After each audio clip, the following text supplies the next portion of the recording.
देखिए कल commission on air quality management का जो ऑर्डर आया है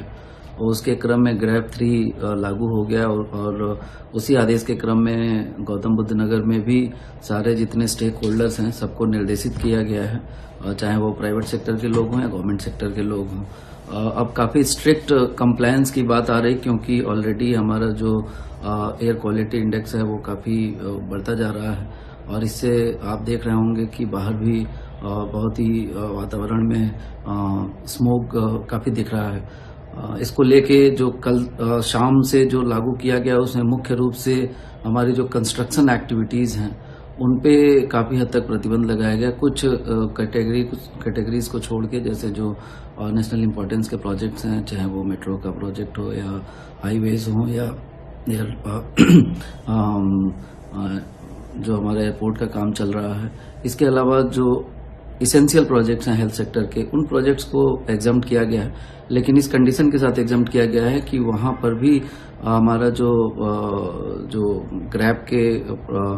जो गाइडलाइन है उसका पालन किया जाएगा, पानी का छिड़काव कराया जाएगा, वहाँ पे जो वेस्ट मटेरियल सीएनडी वेस्ट वगैरह है उसका डिस्पोजल प्रॉपर किया जाएगा जिससे कि धूल ना हो। इसके अलावा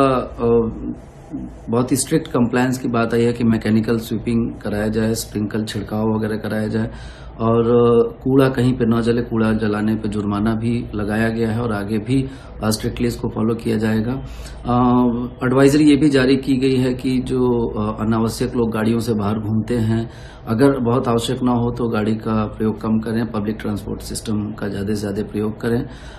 अगर कोई कार्य घर से हो सकता है तो वर्क फ्रॉम होम भी अगर प्राइवेट कंपनीज अलाउ करें तो उसको भी कर सकते हैं। स्कूल्स को भी एडवाइजरी जारी की गई है कि अगर कोई ऑनलाइन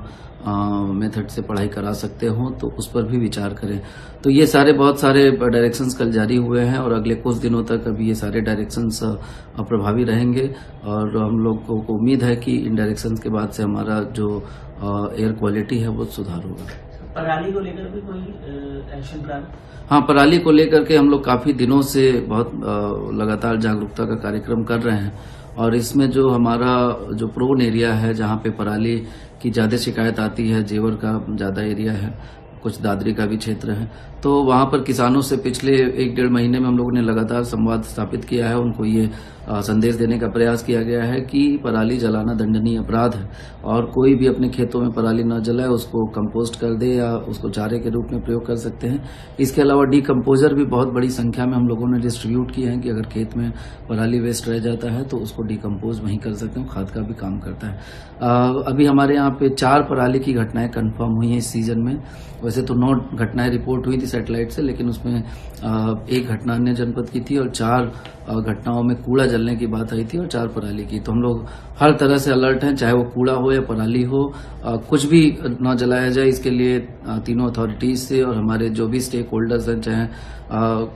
ग्राम प्रधान हो या फिर नगर पंचायत, नगर पालिका हो या अन्य जो भी हमारे आम नागरिक, RWA से भी अपील की गई है कि कोई भी खुले में कूड़ा न जलाए और कहीं पे भी। अगर आप ये वीडियो YouTube पर देख रहे हैं तो हमारे चैनल को सब्सक्राइब करें और बेल आइकन को दबाना ना भूलें। अगर आप Facebook पर ये वीडियो देख रहे हैं तो हमारे पेज को लाइक करें।